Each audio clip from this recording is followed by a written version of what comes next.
Support for Kalamazoo Lively Arts is provided by the Irving S. Gilmore Foundation. Watch Kalamazoo Lively Arts every Tuesday at 6 p.m. For our third segment, Jan turns words into art with poet Andrew Wasson. Give it a shot. Poetry saves lives.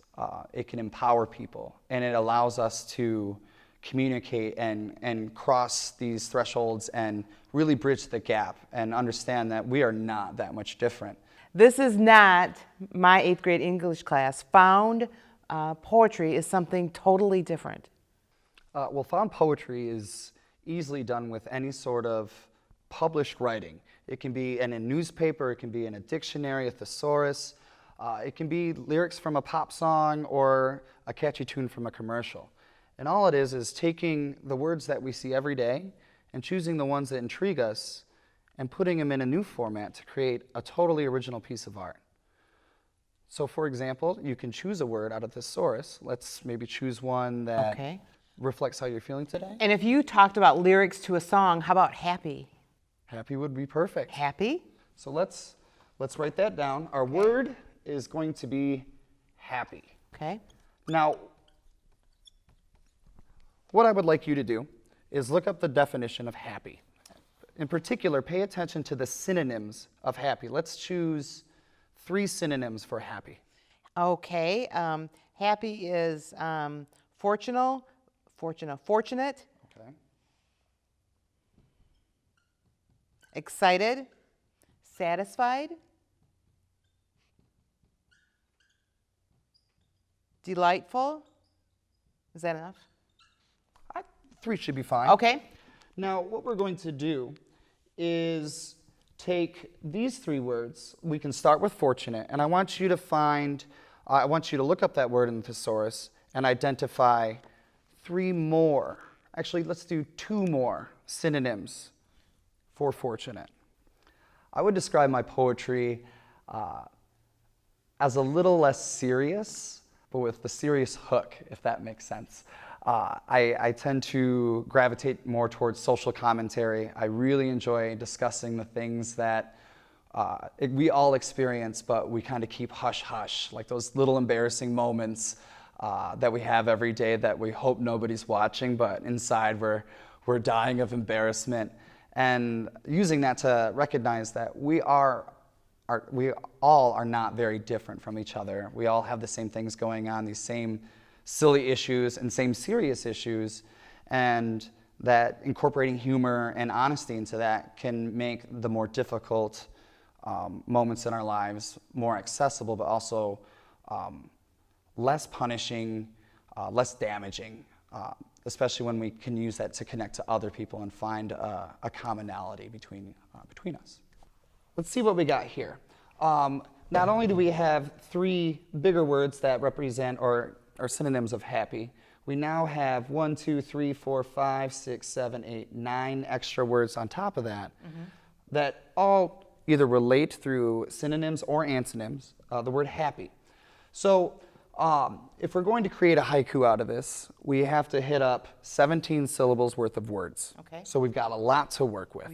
So let's put a little barrier, and we'll just write ourselves a reminder. We got 5 syllables to deal with here.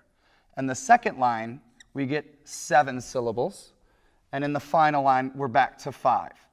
Now, if you want to get really contemporary, we can play with the amount of syllables, but we're going to be traditional with our contemporary found poem.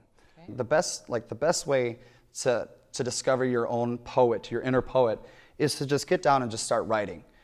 It doesn't matter if it sounds good. It doesn't matter if it feels silly.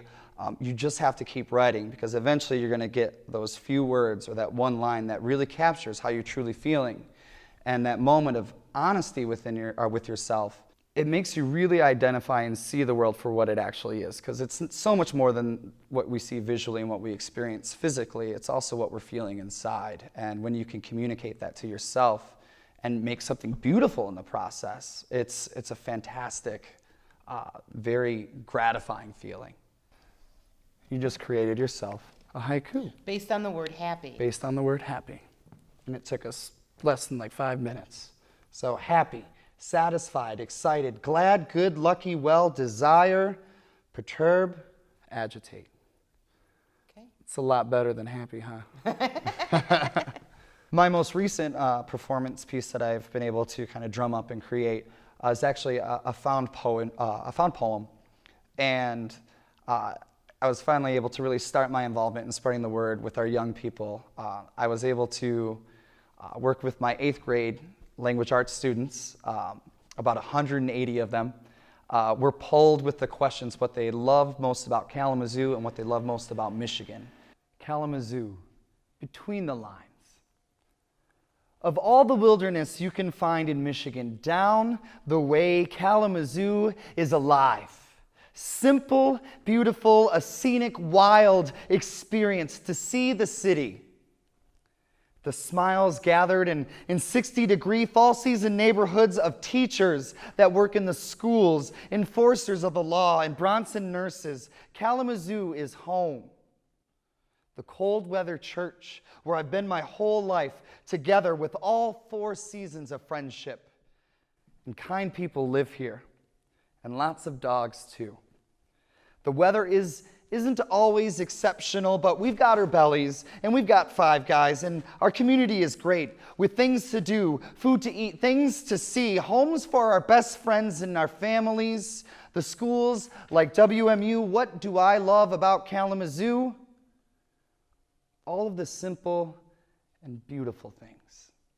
A city of love, of absolute community, caring for the people because we help each other somehow. We art hop ourselves to the peaceful snowfalls, exploring the space across a downtown surrounded by lakes and close to the greatest of them.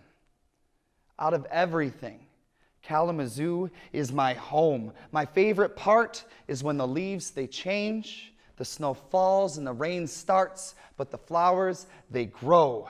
Kalamazoo, my wilderness, my swamp, my lake, my neighbor, my friend, my family, my home. Thank you.